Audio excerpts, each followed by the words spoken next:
I shouldn't be here. I should not have had to travel over 4,000 miles to come and speak to you about the untimely death of my little girl, a child whose life was ended due to a drug-induced psychosis caused by the unnecessary drugging with antidepressants. And she was not the only victim. We are all victims. We have lost our daughter. Our surviving daughter has lost her only sibling. Candace's death was needless. My name is Mathy Downing. I am a teacher, I am an advocate, but I am a mother. You couldn't possibly know what it feels like to see your daughter happily curled up in her father's arms laughing, only to check on her an hour or so later and find her hanging from the valance of her bed. She was 12 years old, and she had her whole life in front of her. We had no warning that such an outcome was even possible. Candace had always been a happy, healthy child. She would never have intentionally hurt us this way. She was an honor student. She was an athlete. She was on swim team every summer. She played soccer, basketball, and lacrosse while in school. Everybody loved her and called her their friend. She was the one they turned to when they were sad because she always had a smile. Candace had a knack for making everyone feel better. That was her gift. When she died, school was closed. Her service had to be held in the school gymnasium as the more than 1,000 people that attended her service couldn't fit in our church. We had had a concern about Candace's anxiety over taking tests at school. She would study, know the material, and then do poorly on exams. This was partially due to her horrible left-handed writing, which teachers could not decipher, but it was also due to her inability to recall information in this type of setting. She would freeze. When I voiced these concerns to her pediatrician, he was not alarmed. She came from a loving, supportive family and a very nurturing school environment, and he felt that the situation would improve on its own. But that if I remained concerned, then I should take her to a child psychiatrist. It was the biggest mistake of my life and my daughter's. We were not in the psychiatrist's office 10 minutes when we were handed a sample pack of Zoloft, the miracle drug, the drug that brought up images of happy bouncing blobs surrounded by pretty fluttering butterflies. What could it hurt? I'd read the brochure while I was sitting in the doctor's office, and the only warnings were that initially it might cause a little dizziness or an upset stomach, nothing to worry about. The doctor handed me a sample packet that was in the shape of a fan, which had pills in rows of pastel colors, each color signifying a different strength. Candace was to take the little green pills at the top, and the doctor told me I could give the rest to my husband. That's another story. The packet contained no warnings at all. Where was our screening? Where was our blood test to see if the medication could even be tolerated? It was not until we had an autopsy performed following her death that we learned that Candace had been unable to metabolize this drug, and it had been building up in her system for quite a while. We were never warned that SSRIs or antidepressants had been found to cause worsening anxiety, insomnia, restlessness, akathisia, or severe irritability and agitation, or ultimately irresistible urges to commit suicide. We didn't know that many families had been voicing their concerns about these drugs since the FDA hearings in 1991, the year my daughter was born. We didn't know that 2 out of 4 of every 100 children risked having this happen, and that's probably a low estimate. At the time of Candace's death, there was no black box warning. There was no disclaimer of possible suicidality in children under 18 years of age, and that was later raised in 2006 to under 25 years in age. Candace didn't need this drug. In fact, she was fighting off all the ill effects of antidepressants at the same time that the dedicated teachers of her school had created test accommodations to lessen her anxiety. At the beginning of 7th grade, the psychiatrist decided that her dose should be doubled. I was not in agreement, but he commented to me, "What are you worried about? Kids take 100 to 200 milligrams a day without any problems." Well, Candace had a fatal problem on 100 milligrams. Early on, she had told me that what really reduced her anxiety was plenty of physical activity, but I trusted the doctor. What about drug transparency? After all, isn't the Hippocratic Oath, do no harm? And again, what about drug transparency?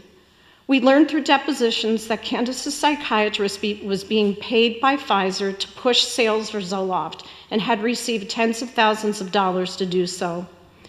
An article written on drug transparency in Business Week entitled Medical Conflicts, Doctors Under the Influence speaks specifically about what happened to us and our daughter. Why is the standard now greed before need? In January of 2004, Candace had a severe reaction after ingesting an additional pill. This same wise doctor had told her that if she ever got nervous about an upcoming test at school, she could take an extra Zoloft pill at night. She became loud, irritable, paranoid, and began experiencing tremors. I called the pediatrician, who said to call poison control. They told me to take her to the hospital, that she was experiencing serotonin syndrome. There she would be monitored. Candace became very nauseous and vomited the pill as soon as entering the ER. While in the hospital, Candace received both Versed and Ativan intravenously. Her heart rate doubled, her pulse went up, and she began running a fever.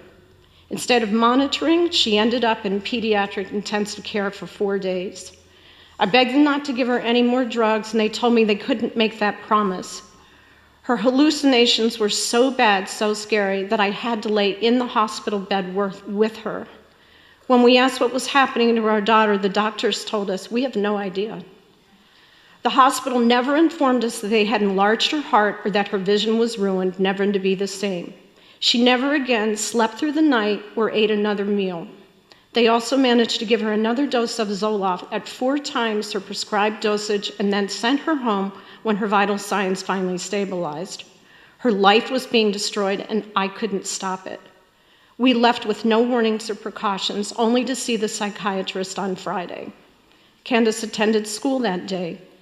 He had told us not to give her another Zoloft until he saw her. When we went to see him after school, Candace worked on homework until we saw him. She finished her map for the following week. He thought she looked great. She was happy, she wasn't anxious, she had taken a math test that day at school and had done quite well. He said to come back in 2 weeks and not to take any more Zoloft at that time. Candace did not live another 24 hours.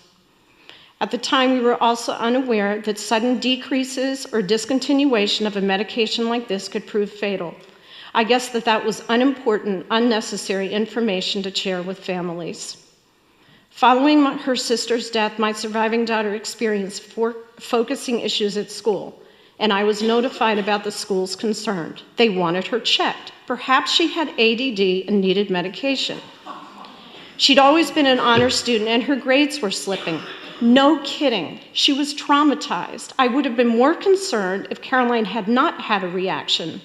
I made the appointment, but stipulated beforehand drugs were not an option. I had lost one daughter to antidepressants and was not about to lose another.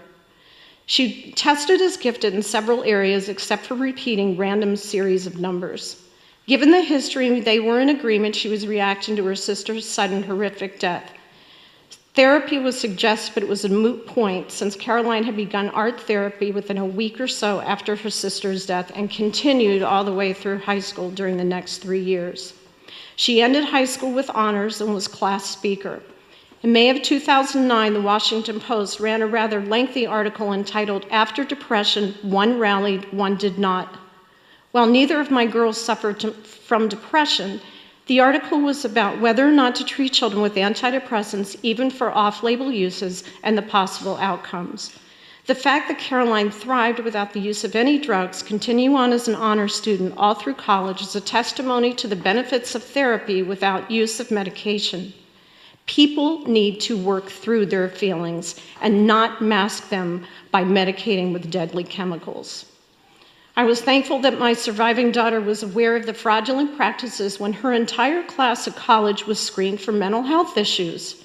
Without exception, Every student was told they had suicidal tendencies and needed treatment and medication.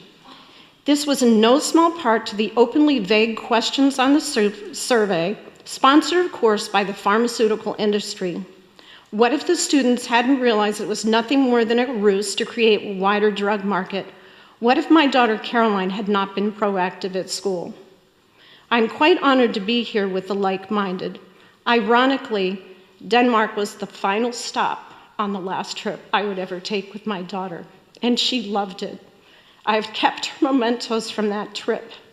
Then in November of 2007, I was approached by the Danish magazine Community for an article entitled The Lost Generation, which tells Candace's story.